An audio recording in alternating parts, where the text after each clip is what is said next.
बोले गजानन गणेश जी की जय।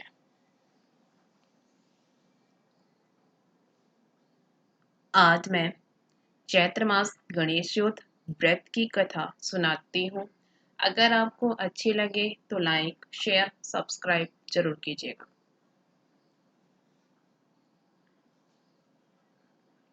पार्वती जी ने गणेश जी से प्रश्न किया कि चैत्र मास की चौथ को किस गणेश का पूजन करना चाहिए। श्री गणेश जी बोले, मातेश्वरी, इस दिन विकट नामक गणेश का पूजन करना चाहिए। व्रत करके पंचगव्य, गोदूग्ध, गौमूत्र, गोबर, गोघृत, गोदधि लें।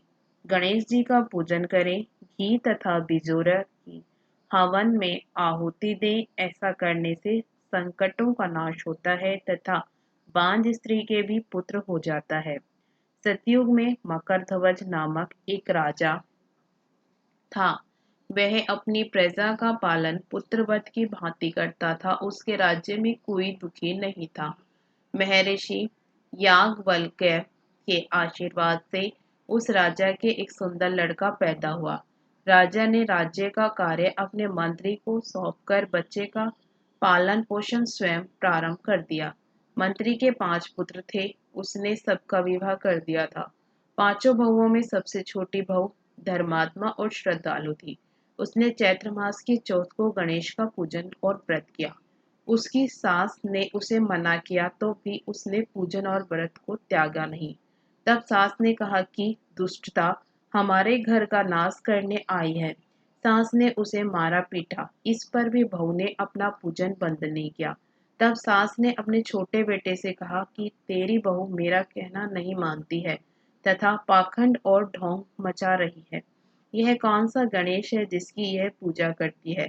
माता के बहकाने में आकर बेटे ने अपनी बहू को बहुत मारा पीटा, किंतु बहू ने सारे कष्ट और दुख सहकर भी गणेश का व्रत और पूजन नहीं छोड़ा।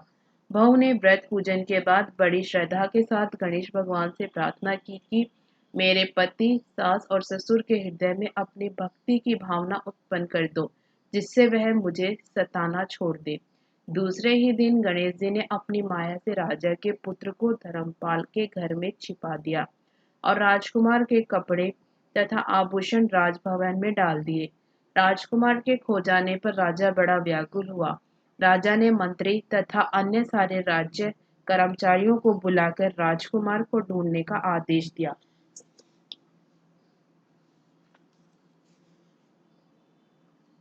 सारे नगरों, गांवों, जंगलों और उद्यानों में उसे ढूंढा, लेकिन राजकुमार का कहीं पता नहीं चला। मंत्री एवं दूतों ने निराश हो राजा से कहा कि सब जगह ढूंढने पर कहीं भी राजकुमार का पता नहीं चल सका है। इस पर राजा ने मंत्री धर्मपाल से कहा कि अगर राजकुमार का पता नहीं लगा तो तुम्हारे सारे परिवार को मौत के घाट उतार दिया जाएगा। राजा के वचन सुनकर मंत्री बहुत दुखी हुआ। उसने घर जाकर परिवार को एकत्रित करके कहा कि राजकुमार के न मिलने से हम सबका वध कर दिया जाएगा। अब हमारी रक्षा का कोई उपाय नहीं।